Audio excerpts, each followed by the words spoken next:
que dé un paso al costado, hay que vacarlo, debe renunciar. Estas son solo algunas de las expresiones para referirse al presidente Pedro Castillo. ¿Tan mal lo ha hecho en estos 7 meses? Sí, claro, lo ha hecho muy mal en una serie de sentidos, ¿no? Llamémosle dos problemas graves que yo le veo, que no tienen que ver con la política, con las políticas, con las decisiones, pero digamos dos problemas políticos graves que yo veo. Eh, Uno, más acotado, más vinculado a la campaña, es no haber comprendido que el país reclamaba la grandeza de un líder que serena a un país altamente crispado. Es decir, era un momento en el cual, tras una segunda vuelta muy agresiva entre Keiko Fujimori y él, entre sus partidarios, incluso con pues, la lamentable postura de la derecha peruana de decir que había un fraude cuando no había ninguna prueba ni indicio para defender tal posición. Creo que lo que correspondía a alguien con grandeza era llamar a la unidad nacional, era tratar de construir algún tipo de nueva atmósfera que acabase con esa segunda vuelta. Y no lo hizo.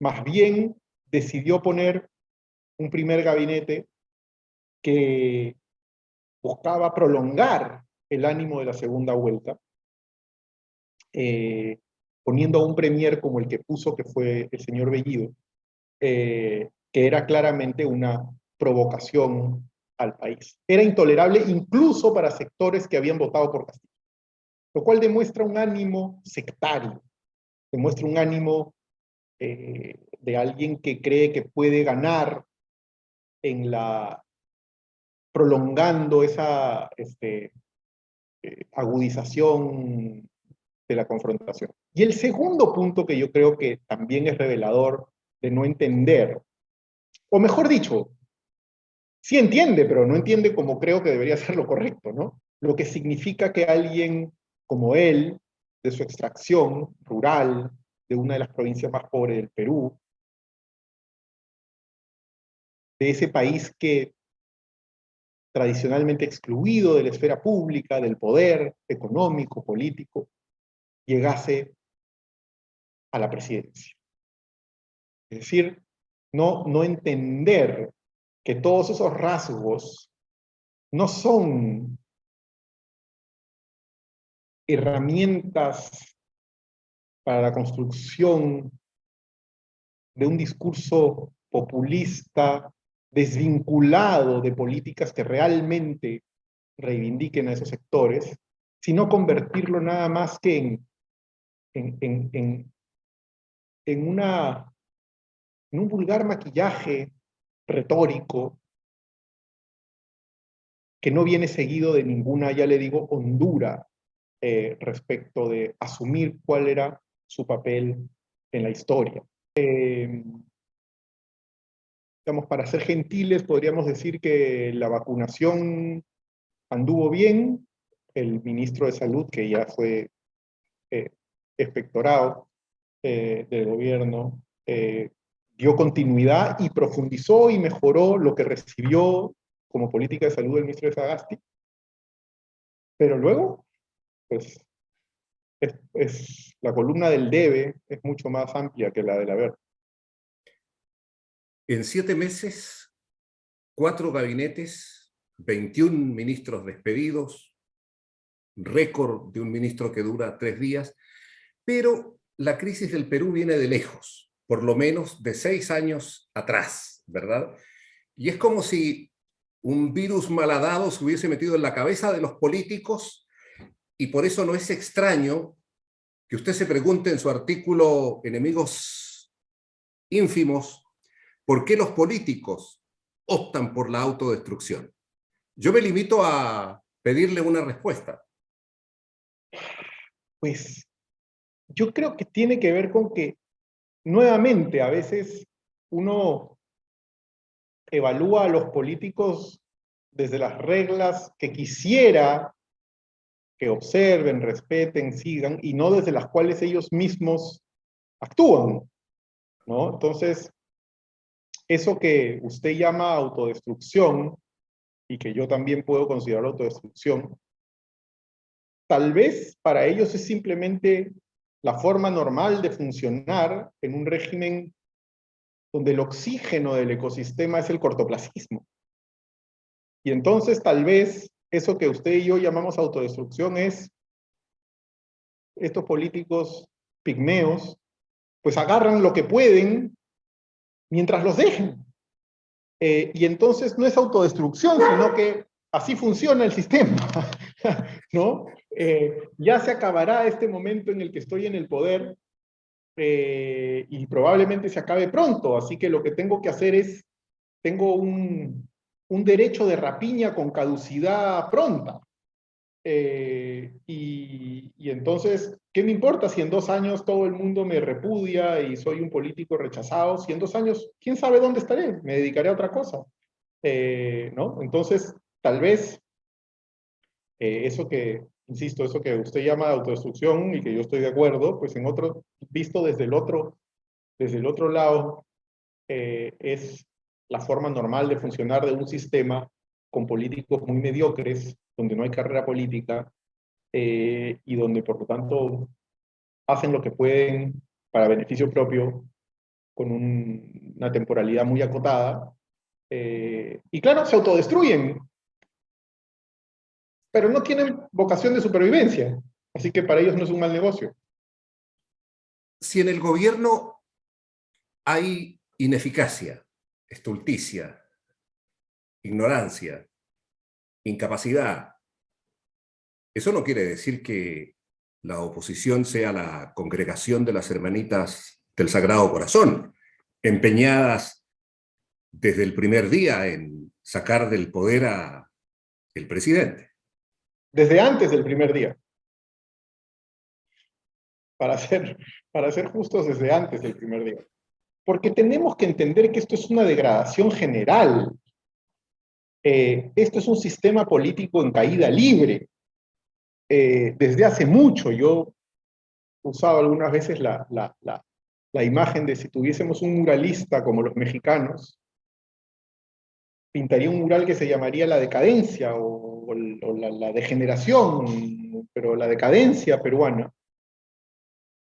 Y ahí arriba, en una esquinita, estaría la vida política, electoral. Pero es una partecita del fresco. Nuestra segunda vuelta, en especial la pasada, la última entre Keiko Fujimori y Pedro Castillo, lamentablemente pues recogió dos de las peores versiones de nuestra cultura política. Y quien ganase nos iba a poner en problemas probablemente distintos, pero igual de reñidos con la democracia y con el Estado de Derecho. Entonces, lo fundamental es eso, hay que entender que hay una acción general en la cual distintas formas o distintos productos de esa decadencia compiten entre ellos. Y de hecho, yo creo que los peruanos lo saben, lo que pasa es que estas segunda vueltas tan polarizadas tienden a borrar de la vista lo evidente, ¿no? Como el chiste, bueno, es un chiste, es un comentario, una historia esa de los dos pececitos jóvenes que están nadando por el mar, ¿sabe? ¿No? Es la historia que cuenta Foster Wallace, y se cruzan con el pez mayor y que les dice, ¿cómo está el agua, muchachos, no? Y le responden y siguen, y los dos pececitos pequeños dicen, ¿qué es agua? Bueno, a veces lo más evidente y lo más natural,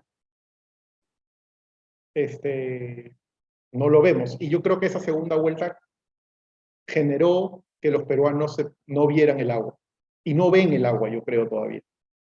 Profesor Alberto Vergara Paniagua, hoy cuando la popularidad del presidente se encuentra en el 25%, esta cifra ilustra, a mi parecer, dos cosas. Una, naturalmente, el desgaste del capital político que tenía el presidente Castillo hace meses atrás.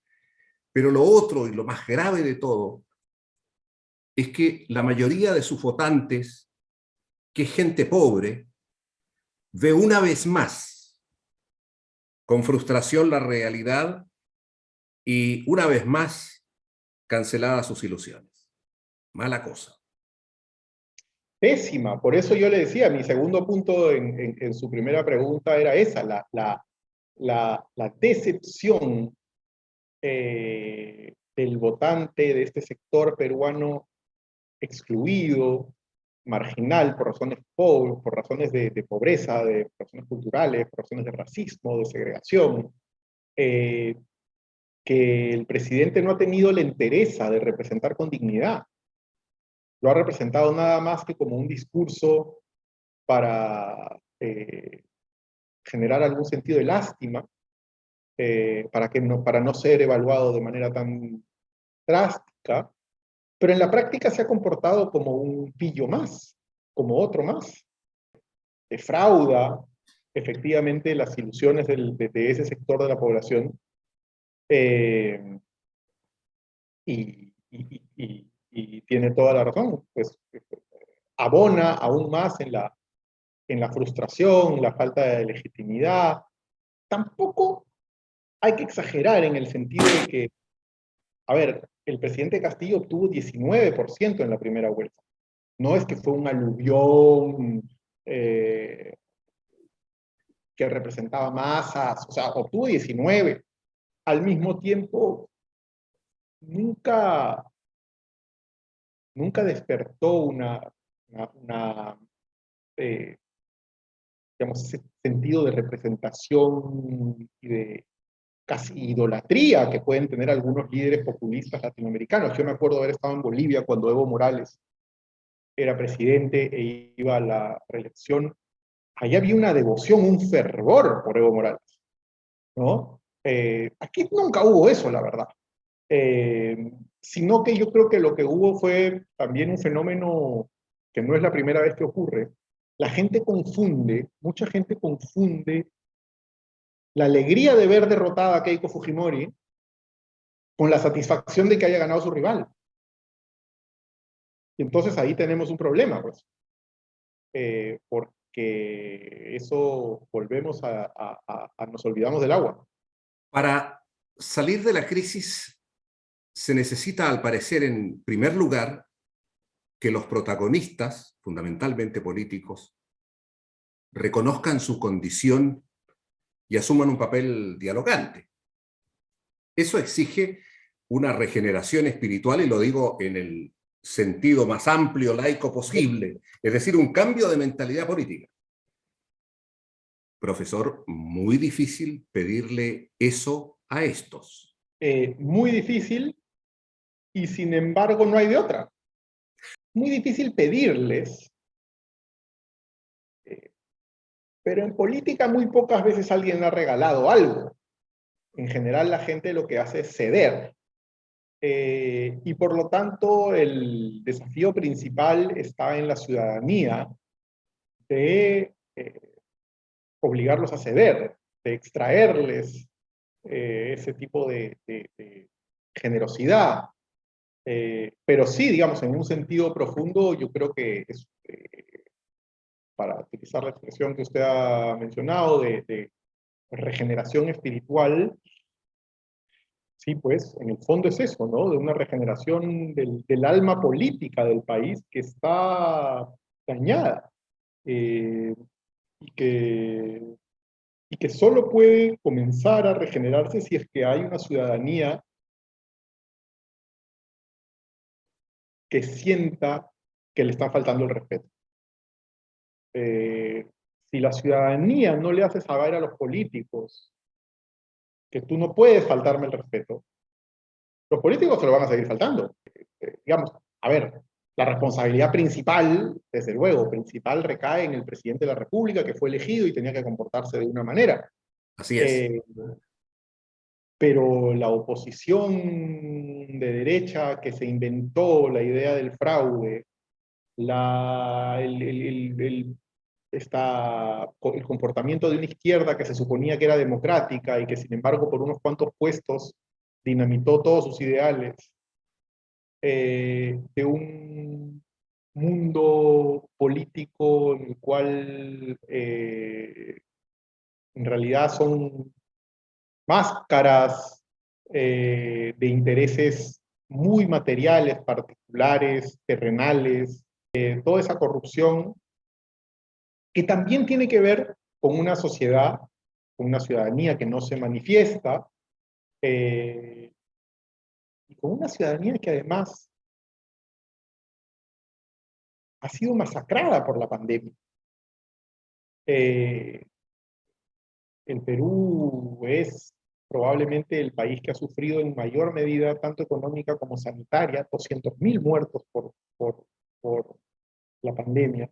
Es un país de deudas y deudos. Y entonces, golpeado, y eso también influye en que el ánimo sea de resignación, de desaliento, pero bueno, pero una sociedad adulta, responsable, una ciudadanía, debería poder plantearle unas líneas rojas a la clase política.